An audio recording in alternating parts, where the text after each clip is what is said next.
ونستعينه ونستغفره ونؤمن به ونتوكل عليه ونعوذ بالله من شرور أنفسنا ومن سيئات أعمالنا من يهده الله فلا مضل له ومن يضلله فلا هادي له وأشهد أن لا إله إلا الله وحده لا شريك له وأشهد أن محمدا عبده ورسوله أما بعد فإن خير الحديث كتاب الله وخير الهدي هدي محمد صلى الله عليه وسلم وشر الأمور محدثاتها وكل محدثة بدعة وكل بدعة ضلالة وكل ضلالة في النار.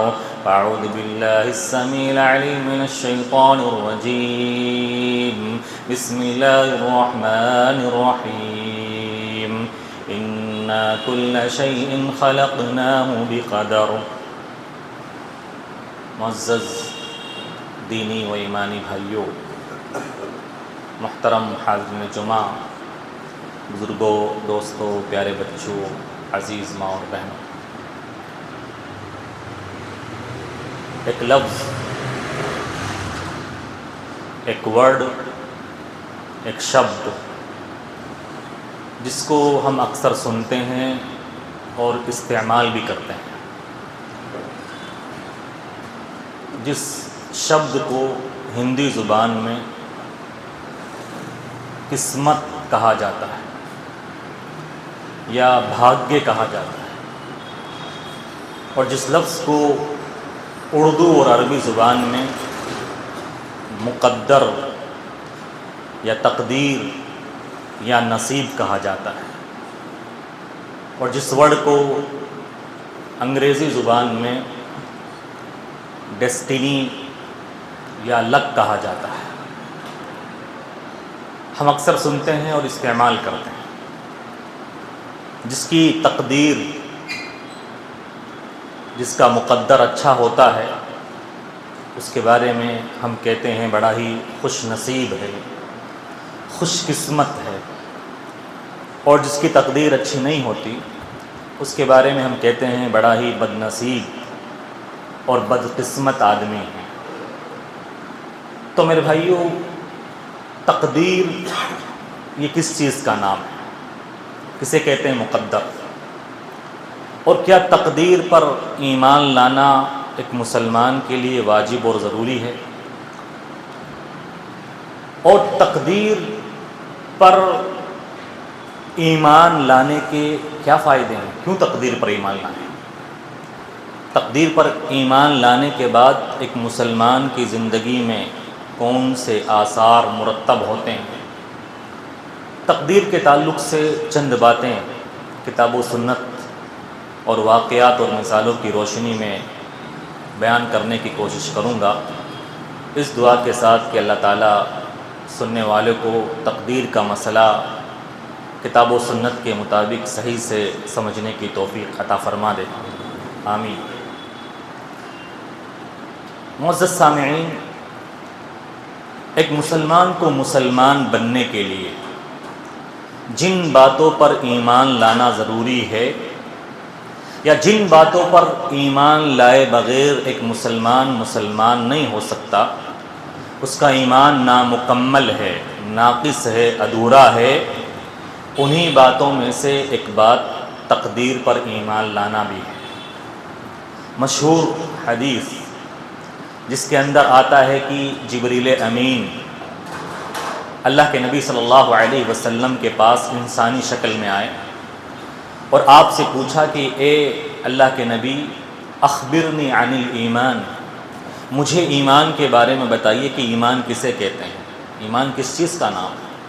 تو اللہ کے نبی صلی اللہ علیہ وسلم نے چند چیزیں بیان فرمائیں، چند چیزیں گنوائیں کہ ایمان نام ہے اللہ پر ایمان لانے کا، اس کے رسولوں پر، اس کی کتابوں پر، اور اسی طرح سے آخرت کے دن پر. اخیر میں اللہ کے نبی صلی اللہ علیہ وسلم نے بیان فرمایا وَتُؤْمِنَ بِالْقَدْرِ خَيْرِهِ وَشَرِّهِ، اور ایمان اس بات کا بھی نام ہے کہ تم تقدیر پر بھی ایمان لاؤ، چاہے وہ اچھی ہو یا بری ہو.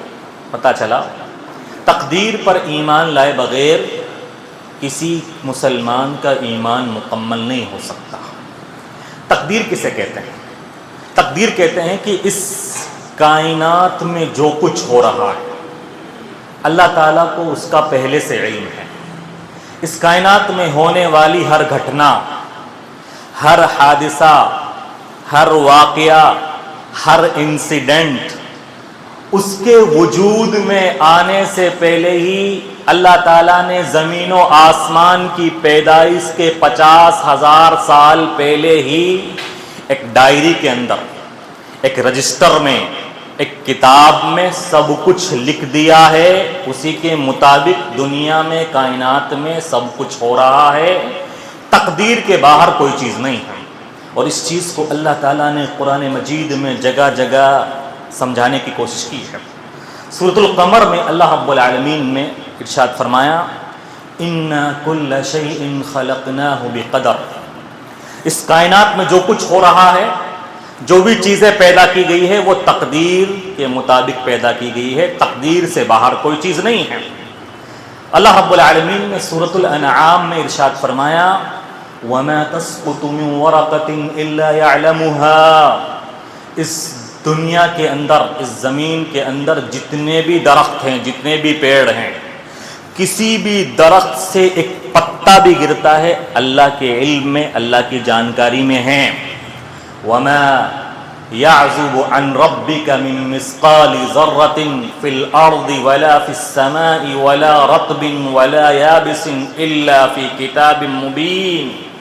اور زمین کے اندر کہیں بھی ایک رائی کا دانہ ہو، رائی کے برابر دانہ، چھوٹا ہو بڑا ہو، سب اللہ رب العالمین نے تقدیر کی کتاب میں لکھ کر رکھا ہے۔ کوئی بھی چیز تقدیر کے باہر نہیں ہے۔ تو پتہ چلا تقدیر کے اندر ہر چیز کو اللہ تعالیٰ نے تقدیر کی کتاب میں لکھ دیا ہے، زمین و آسمان کی پیدائش سے 50,000 سال پہلے۔ اور تقدیر پر ایمان لانے کا عقیدہ یہ اللہ کے نبی صلی اللہ علیہ وسلم نے بچے بچے کو سکھایا کہ بھائی تقدیر پر ایمان ہونا چاہیے۔ ابن عباس رضی اللہ عنہ، جن کی عمر 10 سال یا 12 سال تھی، ایک مرتبہ آپ کے پیچھے سواری پر بیٹھے ہوئے تھے۔ آپ نے کہا یا غلام انی اعلمک کلمات، اے بچے کچھ باتیں بتانے جا رہا ہوں، تمہیں دھیان سے سننا، دماغ میں بٹھانا۔ اللہ کے رسول صلی اللہ علیہ وسلم نے یہ تقدیر کا مسئلہ ان کو سمجھایا، تقدیر پر ایمان لانے کی بات بتائی، اور فرمایا وَاعْلَمْ أَنَّ الْأُمَّةَ لَوِ اجْتَمَعَتْ عَلَىٰ أَن يَنفَعُوكَ بِشَيْءٍ لَمْ يَنفَعُوكَ إِلَّا مَا قَدْ كَتَبَ اللَّهُ لَكَ۔ اے بچے جان لے، پوری دنیا اگر جمع ہو جائے، اکٹھا ہو جائے، تمہیں کسی چیز کا فائدہ پہنچانے کے لیے اتنا ہی فائدہ تمہیں پہنچا سکتے ہیں جتنا کہ اللہ نے تمہارے تقدیر میں، مقدر میں، نصیب میں اور قسمت میں لکھ دیا، اس سے زیادہ تمہیں کوئی بھی فائدہ نہیں پہنچا سکتے۔ اور اگر وَلَوِ اجْتَمَعُوا عَلَىٰ أَن يَضُرُّوكَ بِشَيْءٍ لَمْ يَضُرُّوكَ إِلَّا مَا قَدْ كَتَبَ اللَّهُ عَلَيْكَ، اور پوری دنیا اگر مل جائے، اکٹھا ہو جائے تمہارا کچھ بگاڑنے کے لیے، تمہارا نقصان پہنچانے کے لیے، تمہیں صرف اتنا نقصان پہنچا سکتے ہیں جتنا کہ اللہ نے تمہاری تقدیر کے کتاب میں لکھ دیا ہے۔ تقدیر سے زیادہ کچھ ہونے والا نہیں ہے۔ میرے بھائیو، کہنے میں تو ہم کہتے ہیں، زبانی طور پر تو ہمارا دعویٰ ہے کہ ہمارا تقدیر پر ایمان ہے، ہم تقدیر کو مانتے ہیں، قسمت کو مانتے ہیں، اور ہمارے اوپر جو کچھ ہو رہا ہے ہماری قسمت میں لکھا ہوا ہے۔ لیکن اگر حقیقت میں جایا جائے، ہم میں سے اکثر لوگوں کا ایمان تقدیر کے بارے میں ڈاواں ڈول ہے، زیرو ہے، فیصدی ہے۔ صرف کہنے میں ہم تقدیر پر ایمان رکھنے والے ہیں، کیونکہ تقدیر پر ایمان رکھنے کے بعد جو آثار ہماری زندگی میں مرتب ہونے چاہیے وہ نہیں دکھتے ہیں۔ تقدیر پر ایمان لانے کے بعد ایک مسلمان، ایک مومن کی زندگی میں جو فائدے نظر آنے چاہیے وہ ہماری زندگی میں نظر نہیں آتے۔ کون سے آثار ہیں تقدیر پر ایمان لانے کے بعد جو ایک مسلمان کی زندگی میں تقدیر پر ایمان ظاہر کرواتا ہے، ظاہر ہوتا ہے۔ تقدیر پر ایمان رکھنے کا پہلا فائدہ یا پہلا اثر ایک مسلمان کی زندگی میں یہ ہوتا ہے کہ تقدیر پر مکمل ایمان رکھنے والا مسلمان کبھی بھی روزی روٹی کے لیے پریشان نہیں ہوتا، کبھی بھی روزی روٹی کے لیے پریشان نہیں ہوتا۔ اب کہیں گے یہ کون سی بات ہے؟ روزی روٹی کی تو ضرورت سب کو ہے، اور روزی روٹی کا معاملہ پیٹ بھرا ہوا نہیں ہوگا تو کہاں سے انسان عبادت کرے گا؟ اور روزی روٹی کا معاملہ درست نہیں ہوگا تو عبادتوں میں من نہیں لگے گا، نماز پڑھنے آئے گا، نماز میں بھی دماغ حاضر نہیں رہے گا، عبادت صحیح سے نہیں کر پائے گا۔ میرے بھائیو، تقدیر پر جس کا ایمان ہوتا ہے وہ جانتا ہے میرے نصیب کا مجھے مل کر رہے گا، مجھے محنت کرنی ہے، مجھے کوشش کرنی ہے، بھاگ دوڑ کرنی ہے، اور اللہ نے جتنا لکھ دیا ہے وہ مجھ سے کوئی چھین نہیں سکتا۔ اللہ رب العالمین نے ارشاد فرمایا وَمَا مِن دَابَّةٍ فِي الْأَرْضِ إِلَّا عَلَى اللَّهِ رِزْقُهَا وَيَعْلَمُ مُسْتَقَرَّهَا وَمُسْتَوْدَعَهَا كُلٌّ فِي كِتَابٍ مُبِينٍ۔ زمین پر رینگنے والا ہر جانور، چاہے وہ انسان ہو، حیوان ہو، تمام کے تمام کی روزی روٹی کا ذمہ اللہ نے لیا ہے، سب کو روزی روٹی پہنچ جائے گی۔ اللہ خوب جانتا ہے کس کو کہاں روزی روٹی پہنچانا ہے۔ پتھر کے اندر، پتھر کی چٹان کے اندر کیڑا رہتا ہے نا، اس کو بھی اللہ روزی پہنچاتا ہے۔ سمندر میں رہنے والی مچھلیاں بڑی ہو چھوٹی ہو ان کو بھی روزی پہنچ جاتی ہے۔ یعلم مستقرها ومستودعها، اللہ خوب جانتا ہے کس کو کب کتنی روزی پہنچانی ہے۔ کل فی کتاب مبین، اور سب چیزیں یہ اللہ نے تقدیر کی کتاب، تقدیر کے رجسٹر اور ڈائری میں لکھ دیا ہے۔ تو تقدیر پر ایمان لانے والا روزی روٹی کے تعلق سے بے چین نہیں ہوتا، پریشان نہیں ہوتا، وہ جانتا ہے کہ میں محنت کر رہا ہوں، اب جتنا میرے نصیب میں اللہ نے لکھ دیا ہے وہ مجھ سے مل کر رہے گا۔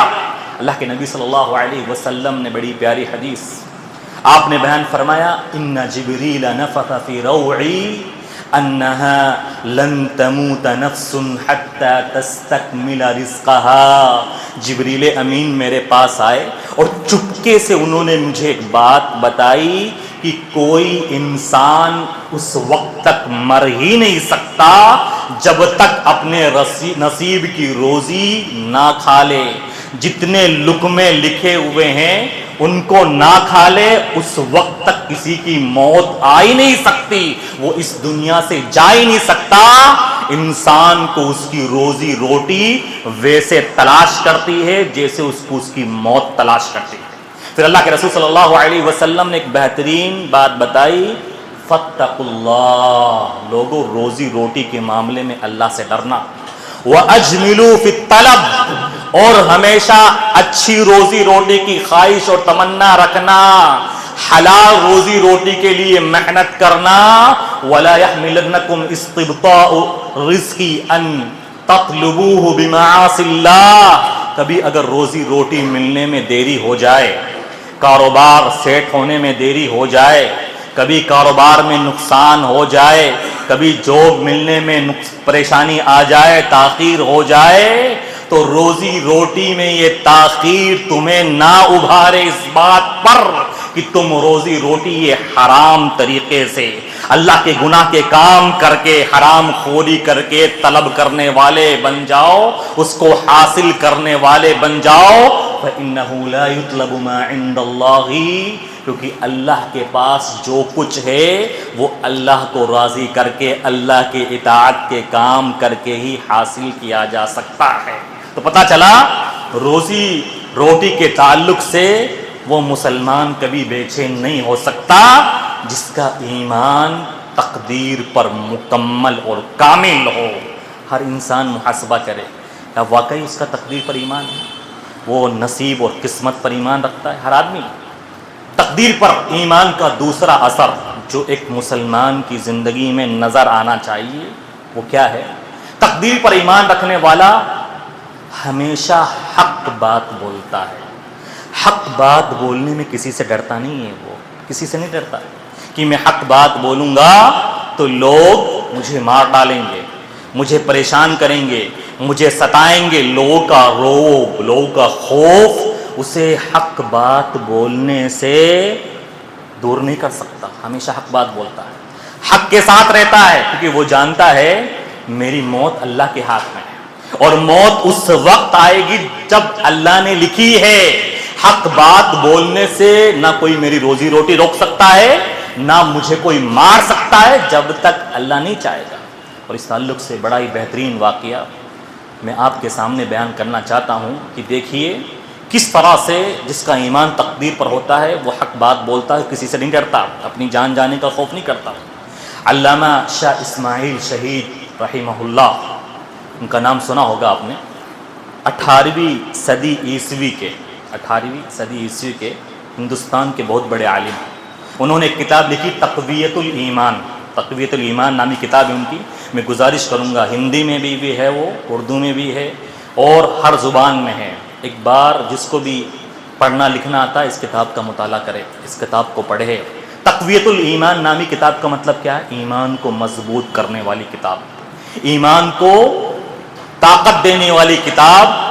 انہوں نے ایک کتاب لکھی، اور اس کتاب کے ذریعے اللہ تعالیٰ نے اتنے لوگوں کو، لاکھوں لوگوں کو اللہ نے صحیح رہنمائی، صحیح ہدایت دی۔ اللہ تعالیٰ نے دین کی طرف صحیح ہدایت فرمائی۔ اکثر لوگ شرک سے، بدعت سے توبہ کر گئے، اور جتنی یہ کتاب تقسیم کی گئی ہندوستان میں کوئی اور کتاب تقسیم نہیں کی۔ اکثر مالداروں نے تو اپنا یہی بنا لیا کہ بھائی اس کتاب کو چھپوانا ہے اور اللہ کے لیے فری تقسیم کرنا ہے۔ اس کتاب پر پابندی بھی لائق کی گئی تھی۔ اس کتاب نے قبر پرستوں کے، بدعت و خرافات کروانے والوں کے ہندوستان میں پرخچے اڑا دیے۔ شرک پر اتنی کاری ضرب لگانے والی کتاب ہے کہ انسان جو پڑھ لینا وہ توحید کی بات کو سمجھ جائے گا، توحید سمجھ میں آ جائے گی۔ ان کے زمانے میں اکبر شاہ ثانی کا دور تھا۔ اکبر شاہ ثانی مغلیہ سلطنت تھی ہندوستان کے اندر، اور اس وقت وہ دہلی کی جامع مسجد میں بخاری کا درس دیا کرتے تھے، بخاری پڑھایا کرتے تھے، ان کے پاس بچے پڑھنے آئے تھے۔ تو مجاورین کا ایک ٹولہ، مجاورین کی ایک جماعت اپنے ہاتھ میں ایک تشت لے کر، ایک پلیٹ لے کر، بہت بڑا تھال لے کر جامع مسجد کے آجو بازو سے گزر رہے تھے، اور اس تشت میں، اس پلیٹ میں، اس تھالی میں ان کے گمان کے مطابق چند چیزیں تھیں جن کو وہ سمجھتے تھے کہ یہ اللہ کے رسول صلی اللہ علیہ وسلم کی ذات سے تعلق رکھنے والی چیزیں ہیں۔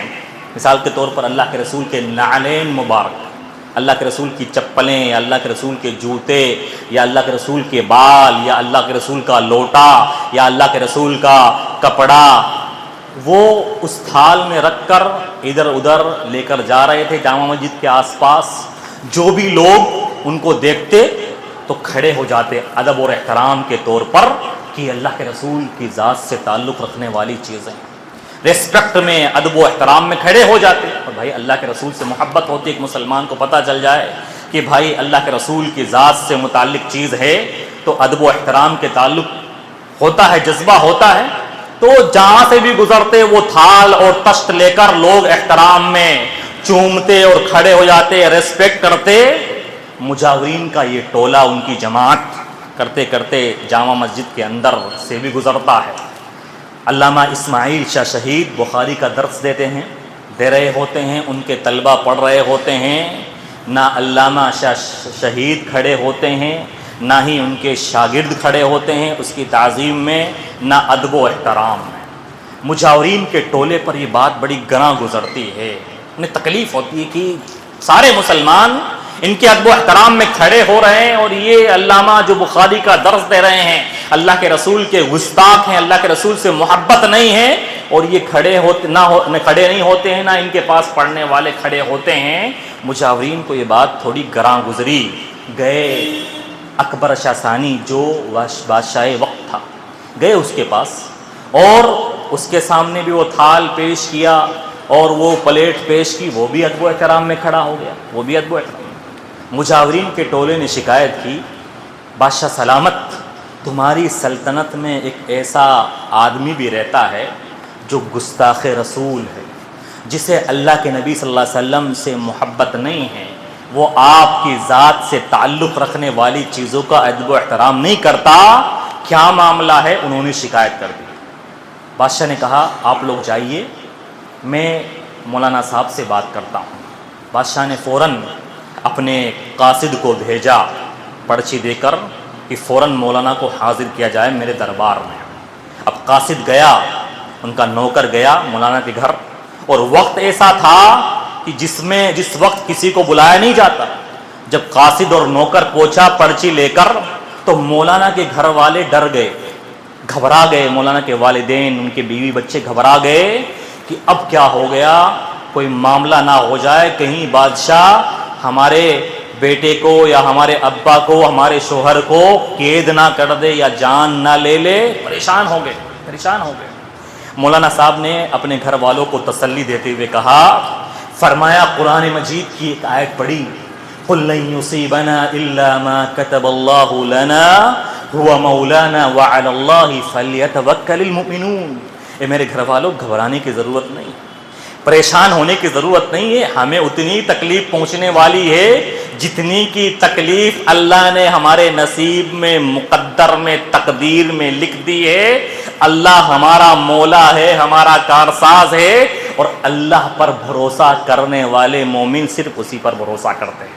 پہنچے مولانا اسماعیل شاہ شہید بادشاہ کے دربار میں، اور بادشاہ نے ان سے کہا مولانا آپ بخاری کا درس دیتے ہیں جامع مسجد کے اندر، میرے سامنے بھی ذرا اللہ کے نبی صلی اللہ علیہ وسلم کی سیرت، آپ کی جیونی اور آپ کی آٹوگرافی بیان کیجیے، کچھ آپ کے بارے میں بیان کیجیے۔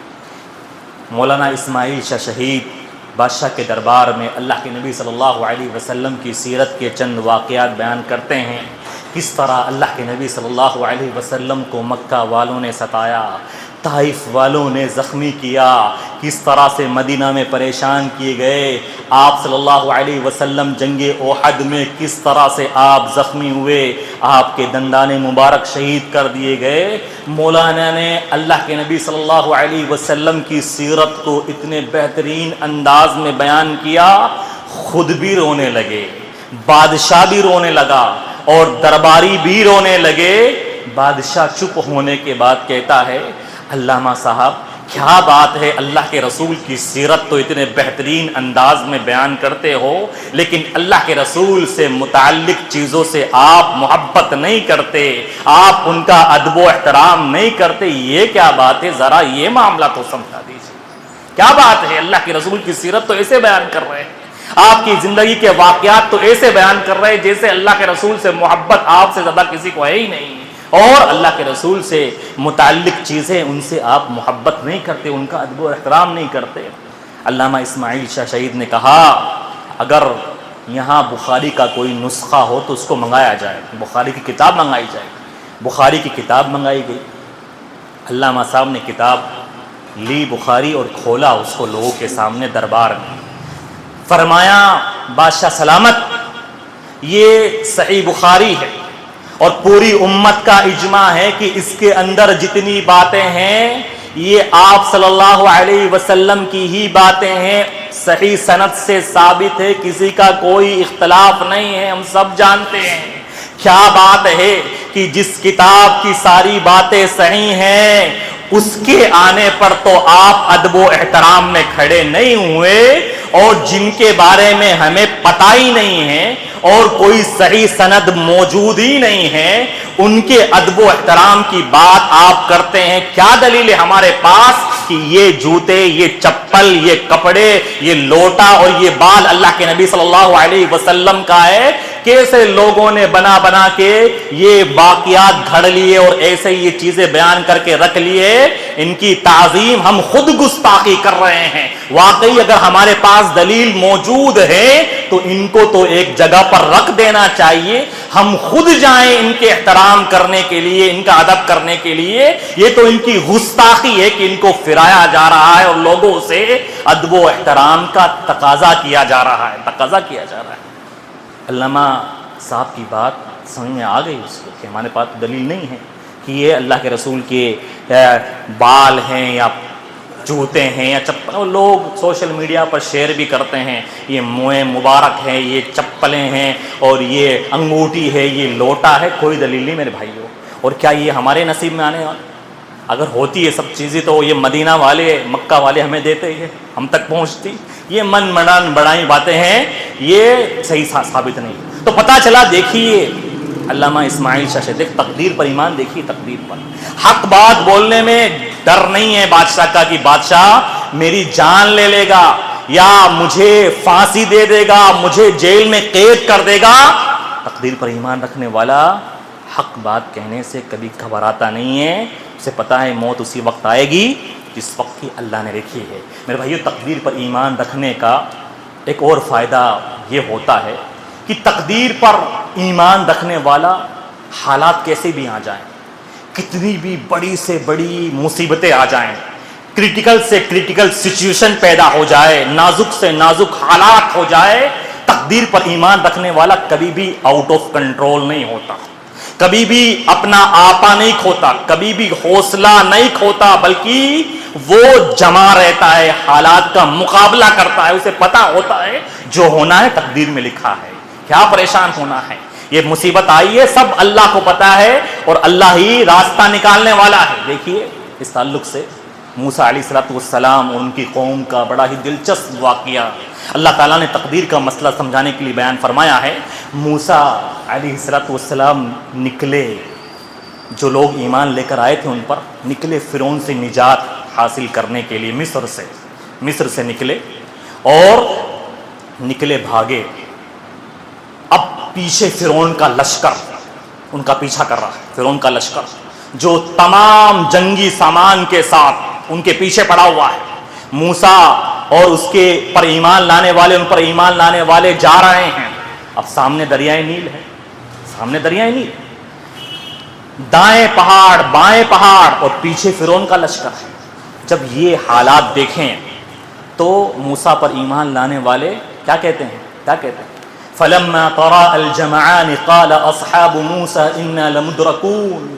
جب دونوں ٹیمیں، دونوں فریق آمنے سامنے ہو گئی، موسیٰ اور فرعون کا لشکر، تو موسیٰ کے ساتھیوں نے کہا کہ اے موسیٰ اب تو پکڑ لیے جائیں گے، اب کون بچائے گا ہمیں، سامنے دریائے نیل ہے اور پیچھے فرعون کا لشکر، نہ دائیں جا سکتے نہ پہاڑ ہے، اب تو ہماری جان گئی، اب فرعون کا لشکر ہمیں نہیں چھوڑے گا۔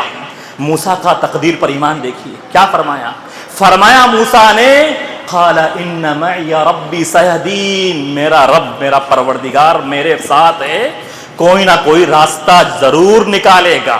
موسیٰ کی یہ کلمات سنے اللہ تعالیٰ نے اور فرمایا فوراً وحی کی، فَأَوْحَيْنَا إِلَى مُوسَىٰ أَنْ أَلْقِ عَصَاكَ، فوراً وحی کی ہم نے موسیٰ کی طرف، اے موسیٰ اپنی لاٹھی کو مارو اس دریائے نیل پر، فَانْفَلَقَ فَكَانَ كُلُّ فِرْقٍ كَالطَّوْدِ الْعَظِيمِ، دریائے نیل پھٹ گئی، 12 راستے بن گئے اور موسیٰ کے ساتھیوں نے دریا پار کر لیا۔ فرعون کا لشکر پہنچا اور فرعون اور اس کے لشکر والے اسی میں غرق ہو گئے، ڈوب گئے۔ پتا کیا چلا؟